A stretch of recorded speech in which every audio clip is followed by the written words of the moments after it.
Okay, ఇంకో విషయానికి వచ్చేస్తే ఇప్పుడు రిజల్ట్స్ వస్తున్నాయండి. గ్రూప్ 1, గ్రూప్ 2, గ్రూప్ 3 వాళ్ళకి సంబంధించి రకరకాల రిజల్ట్ ఉన్నాయి. ఇప్పుడు మొన్న రాసిన ఎగ్జామ్లో మరి ఇప్పుడు ఈ రిజర్వేషన్ ఇంప్లిమెంట్ అవుతుంది అనుకుంటారా? ఇప్పుడు రేవంత్ రెడ్డి అంటే డెఫినెట్గా ఎంత గట్టిగా చెప్తాడో అది గట్టిగా చేయడాన్నట్టే లెక్క. ఇప్పుడు 420 హామీలు అట్లే పోయినాయి, 6 అటే పోయినాయి, 9 ఇవన్నీ పోయినాయి.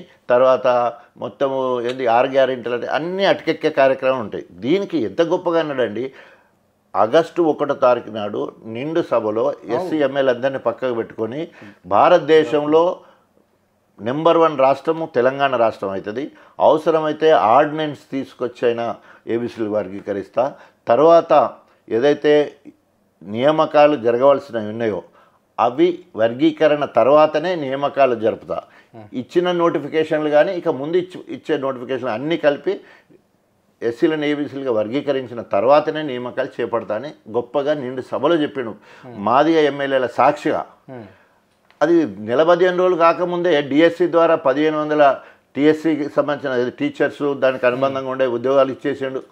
తర్వాత మాకు సంబంధించిన ఎంబీబీఎస్ సీట్లు కావచ్చు, బీటెక్ సీట్లు కావచ్చు, ప్రొఫెషనల్ ఎంబీఏ, ఎంసీఏ ఇట్లాంటి ప్రొఫెషనల్ కోర్సుల వందలాది సీట్లు మాదిగ బిడ్డలు నష్టపోయిండ్రు, డిఎస్సిలో నష్టపోయిండ్రు. మళ్ళీ ఇప్పుడు గ్రూప్ 1 రేపు 10వ తారీఖు నుంచి 19వ తారీఖు వరకు గ్రూప్ 1, గ్రూప్ 2, గ్రూప్ 3, తర్వాత hostel warden officers, extension officers ఇవన్నీ కూడా రేపు 10వ తారీఖు నుండి 19వ తారీఖు వరకు రిక్రూట్ చేస్తామని చెప్పేసి టీఎస్పీఎస్సీ వాళ్ళు నోటిఫికేషన్ ఇచ్చిండ్రు. సో ఇప్పుడు దాన్ని ఇమ్మీడియట్ నిలిపేయాలని ఈయనే ఆర్డర్ ఇచ్చి వెనకకెళ్ళి లేగేస్తాడు. అటు చేసిండు. మళ్ళీ ఇప్పుడు మరి 12వ తారీఖు నుంచి అసెంబ్లీ ఉన్నది. అసెంబ్లీ అది బిల్లు ప్రవేశపెట్టి ఏబీసీ వారికి అమలు పరిచే వరకు నోటిఫికేషన్లు ఏదైతే ఇచ్చిందో ఆ నియామకాలు జరపొద్దు అని మెయిన్ డిమాండ్ చేస్తూ ఉన్నాం. మాదిగ ఉపకులాలు నష్టపోయే వాళ్ళందరూ కూడా ఈరోజు అక్కడ కృష్ణ మాదిగ కూడా మిగతా వాళ్ళందరూ కూడా ఇవాళ మళ్ళీ తిరగబడేదానికి వచ్చింది. సో ఒకవేళ ఇంకా నువ్వు మొండికి ఇట్లనే పోతే దీనికి మూల్యం చెల్లించక తప్పదు. ఇప్పటికే రైతులతో పెట్టుకొని రైతులు 441 మంది రైతులు ఆత్మహత్య చేసుకున్నారు. అవన్నీ ప్రభుత్వ హత్యాలే, నీ హత్యాలే. రైతులు వ్యతిరేకమైపోయారు. మహిళలకు అనేక హామీలు ఇచ్చి ఒక్కడు కూడా నెరవేర్చలేదు, వాళ్ళు వ్యతిరేకమైపోయారు.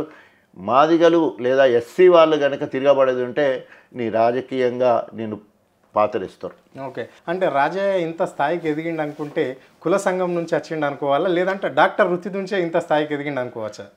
కులము పుట్టుకతో వచ్చింది, చదువు కష్టపడి చదివితే వచ్చింది. అదేవిధంగా రాజకీయ ఎదుగుదల నేను తీసుకునే కార్యాచరణ మీద. రైట్. సో సరి అయిన సమయంలో సరి అయిన నిర్ణయం తీసుకోవడమే రాజకీయంలో ఎత్తుగడలు. ఉదాహరణకి 94లో ఎన్టీ రామారావు గారు స్వయంగా వాళ్ళ అల్లుడు దగ్గుబాటి వెంకటేశ్వర నా దగ్గర పంపించి, మీరు టీడీపీకి రండి, ఎన్టీఆర్కు చదువుకున్న వాళ్ళు మీలాంటి డాక్టర్ అంటే చాలా ఇష్టం, ఇక్కడ స్థానిక నినాదం ఎక్కువ ఉంది గణపురంలో, 78 నుండి ఎస్సీ రిజర్వేషన్ 94 వరకు ఒక్కరు కూడా స్థానికులు కాలే, ఏ రిపోర్ట్ తీసుకున్నా కూడా మీ పేరే వస్తుంది, మీరు టీడీపీలోకి రావాలని దగ్గుబాటి వెంకటేశ్వర ప్రణయ్ భాస్కర్ అని వినయ్ భాస్కర్ వాళ్ళు అన్నుండే, ఆయన ద్వారా ఆయన వాళ్ళ ఫ్యామిలీ డాక్టర్ని ఆయన ద్వారా ఇంటికి వచ్చి అడిగితే, సారీ సార్ నాకు పాలిటిక్స్ ఇంట్రెస్ట్ లేవు, I don't want to come in to politics, I have my own commitments, నా కుటుంబం చాలా పెద్దది, చెల్లెళ్ళు ఉన్నారు, పెళ్ళిళ్ళు చేయాలా, కుటుంబ బాధ్యత మొత్తం కూడా నా మీదే ఉన్నది, నేను రాజకీయాలకు రాను సార్ అని చెప్పి. రానంటే మరి అక్కడ కడియం శ్రేయ స్థానికేతరుడు, అక్కడ లోకల్ వాళ్ళు అడిగేవాళ్ళు సర్పంచ్ ఎంపీటీ స్థాయి కూడా లేరు, మీరు కనుక రాకపోతే అది కడియం శ్రేయర్కే ఇవ్వాల్సి వస్తుంది అని కూడా హెచ్చరింది. సరే ఎవరికైనా ఇచ్చుకొని నేను రానప్పుడు ఎవరికి ఇస్తే నాకేంటి అని చెప్పేసి అంత సింపుల్గా పడేసాం. తర్వాత దత్తాత్రేయ ఆ రోజు బీజేపీ రాష్ట్ర అధ్యక్షుడు, ఆయన కూడా వచ్చి రాజయ్య బీజేపీకి రావాలంటే నేను నవ్వినా. ఎందుకు నవ్వుతున్నా నాకు తెలుసు, నువ్వు లెఫ్ట్ ఐడియాలజీ పీడిఎస్యూలో జనరల్ సెక్రటరీ వరకు ఉన్న మెడికల్ కాలేజీలో అది అంటే, అది కాదు కానీ నాకు పాలిటిక్స్ అంటే ఇంట్రెస్ట్ లేదు, ఇంకా మీరు వచ్చేయంటే రేపు టీడీపీ బీజేపీ అలయన్స్లో గవర్నమెంట్ ఫామ్ చేయబోతుంది, మేము ఒక్క మంత్రి పదవి అడిగినా అది నీకోసం అడుగుతాము, please do join in BJP అని అంటే, సారీ సార్ నేను రాజకీయాలకి రాను సార్ అని చెప్పిన. ఆయన ఉచిత సలహా కూడా ఇచ్చిపోయాడు, ఒకవేళ కనుక బీజేపీ ఇష్టం లేకపోతే టీడీపీ వాళ్ళు ఎవరైనా మిమ్మల్ని అడిగేది ఉంటే టీడీపీలో ఉన్న జైన్ గాంధీ అని చెప్పిండు. ఆయన వచ్చిపోయిన సంగతి నేను చెప్పలే, కానీ అంటే అంత డిమాండ్ ఉన్నా కూడా నేను రాజకీయాలకు పోలే.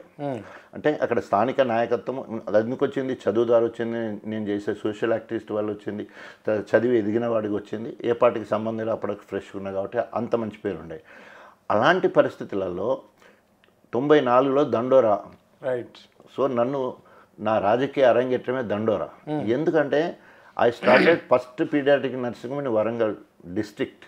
నాట్ ఓన్లీ వరంగల్, ఉత్తర తెలంగాణ మొత్తంలో మొట్టమొదటి పిల్లల దవాఖాన ఒక దళిత మాదిగ బిడ్డ స్థాపించిన నర్సింహం. ఎందుకు ఈ మాట చెప్తున్నానంటే, సో అక్కడ ఎంతమంది డాక్టర్లు ఉన్నారో అందరి చివర్ల విజయ్ కుమార్ రావు, నరసింహారెడ్డి, సంజీవ్ రెడ్డి, కేఎస్ రావు, తిరుపతి రెడ్డి, శ్రీరామ్ రెడ్డి, అన్ని ఇట్లాంటి పేర్లలో డాక్టర్ రాజయ్య ఒక్కడే ధైర్యం చేసి పేషెంట్లు బాగా చూసినా 2 సార్లు ప్రభుత్వ ఉద్యోగాన్ని వదిలిపెట్టేసి ప్రైవేట్ ప్రాక్టీస్లో సెటిల్ అయినా కాబట్టి, నర్సింగ్ పెట్టే స్థాయికి వచ్చినా కాబట్టి, నా పేరు మాత్రం నా కులం పేరు ఎందుకు చెప్పుకోవద్దని చెప్పేసి ఐఎమ్ డాక్టర్ తాటికొండ రాజయ్య మాదిగా, నా కులం పేరు తెలిసిన తర్వాతనే నా దవాఖానకు రండి, లేకపోతే చావండి అని చెప్పేసి ధైర్యంగా ఆ రోజు స్టేట్మెంట్. మనసులలో ఇట్లా ఉంటుందా సావు అంటే కారణం ఏంటంటే, అందుకనే ఎందుకు ఆ మాట చెప్తున్నా అంటే, ఒక్కొక్కరు పేరు ఎందుకు పెట్టుకున్నా, రెడ్డి వాళ్ళు మంచి డాక్టర్లు ఉన్నారు, లేదా కౌంటర్లు మంచి డాక్టర్ ఉన్నాడు, రావులు మంచి డాక్టర్, మాది కూడా మంచి డాక్టర్ ఉన్నాడు. ఎట్లొస్తుంది నేను మాదిగా తెలిసినప్పుడే నా దగ్గరకు వస్తేనే కదా.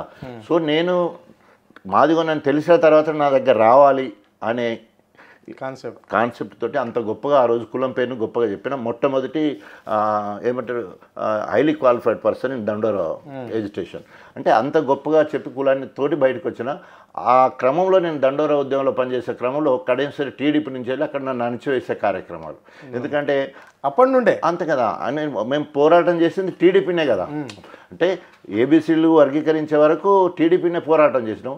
నేను తెలంగాణ జిల్లాలో కన్వీనర్గా పనిచేసిన కాబట్టి నేను ముందు వరుసలో ఉండాలి కులపరంగా. అట్లా ఉన్నప్పుడల్లా నన్ను అరెస్ట్ చేయించడము, తర్వాత లాఠీలతో కొట్టించే ఈ కార్యక్రమాలను కడెన్సరేట్ చేయాలి.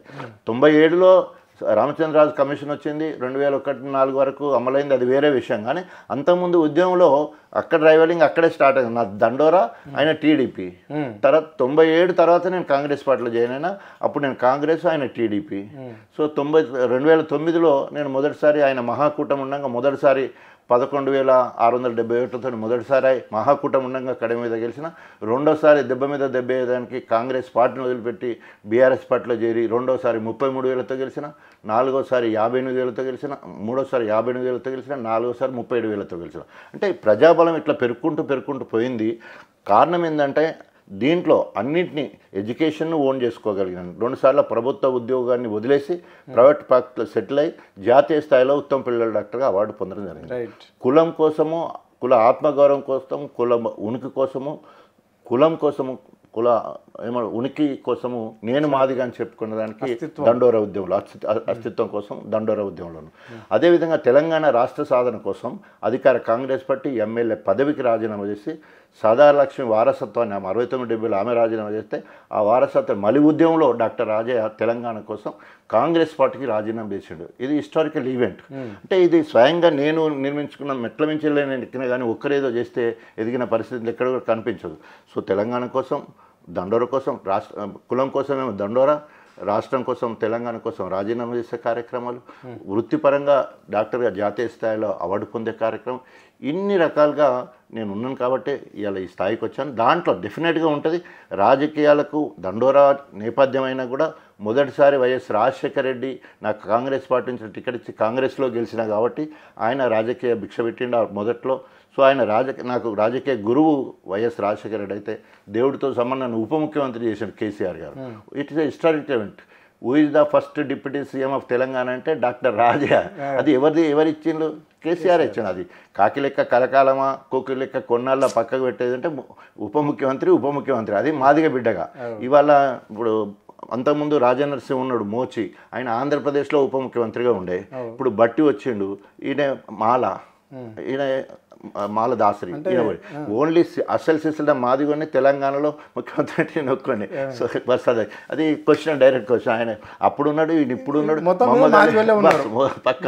అంటే ఓన్ చేసుకోగలిగాను, మాదిగానే క్యాస్ట్ను ఓన్ చేసుకోగలిగాను, త్యాగాన్ని చేశాను, ఎడ్యుకేషన్లో ఉన్నాను, ఇప్పటికి కూడా పార్టీకి ఒబీడియంట్గా కూడా ఉన్నాను.